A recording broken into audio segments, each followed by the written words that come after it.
भी घर लेने के बारे में सोच रहे हो तो ये इन्फॉर्मेशन आपके लिए एकदम बेस्ट रहेगी। घर बनाते समय हम वास्तु कंसल्टेशन करते हैं, लेकिन क्या आप जानते हैं वास्तु वास्तु कंसल्टेंट आपको कितनी चीज़ों में हेल्प कर सकते हैं? हमें घर या ज़मीन कौन से डायरेक्शन में लेना चाहिए, ज़मीन किस तरह की हो ताकि आपके घर में पॉजिटिव एनर्जी रहे, या अगर कमर्शियल लैंड है तो बिजनेस अच्छा चले। ज़मीन में पहले खुदाई कब करें, गृह पूजा, गेट व द्वार बनाने का मुहूर्त। घर में रसोई, टॉयलेट, डाइनिंग, ड्रेसिंग एक्सेट्रा कहाँ रहे, सीढ़ियाँ कहाँ बनाई जाए, फैमिली डिस्कशन रूम कहाँ हो, पूजा रूम कहाँ हो जिससे घर में डिवाइन ब्लेसिंग बनी रहे, बच्चों की पढ़ाई की चीज़ें कहाँ प्लेस करें, गाड़ियाँ रखने की जगह कौन सी हो, घर में पेड़ पौधे कहाँ रखें। ऐसी बहुत सारी चीज़ें हमें वास्तु कंसल्टेंट हेल्प करता है। घर बनाना एक सपने से कम नहीं होता, पर फिर ऐसा घर क्या काम का जो आपकी खुशियों पर ग्रहण लगा दे, आपके होने वाले काम ना बने। हमारे दिन की शुरुआत हमारे घर से ही होती है। हम जब भी घर से निकलते हैं, हमारे साथ एक एनर्जी फ्लो भी घर से आ जाता है, जो हमारे ऑरा में प्रेजेंट होता है। अगर आपकी कुंडली में राशि के तत्व अनुरूप घर का एंट्रेंस हो तो बहुत ही अच्छा होता है, और उसी हिसाब से कलर कॉम्बिनेशन भी वर्क करते हैं।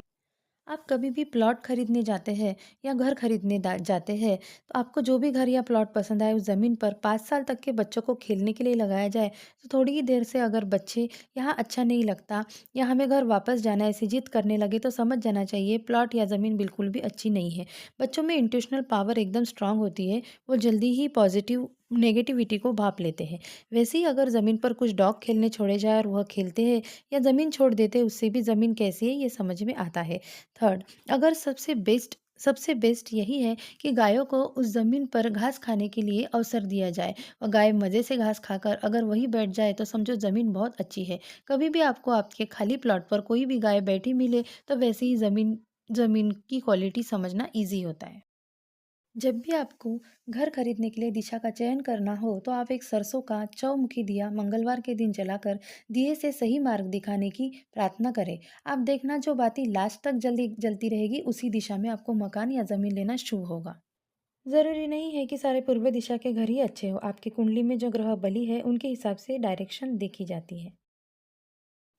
और फिर भी अगर आपने वास्तु के हिसाब से घर बनाया, लेकिन आपके यहाँ प्रॉब्लम्स आती रहती है, या तो इसका मतलब ये है कि आपका घर आपकी कुंडली से मैच नहीं कर रहा, या आपके कर्मा अच्छे नहीं हैं। जैसे अगर आपके घर के गेट के बाहर अगर कोई कुत्ता बैठता है और आप उसे एक रोटी भी ना खिला पाए, तो आपका वास्तु किस काम का। ये पार्ट हमारे कर्मा में आता है।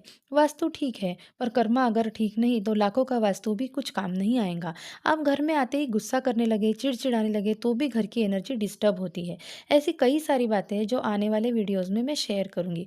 तब तक आप वीडियो को लाइक करें, सब्सक्राइब करें और साथ ही बेल आइकन भी दबाएं। Thank you.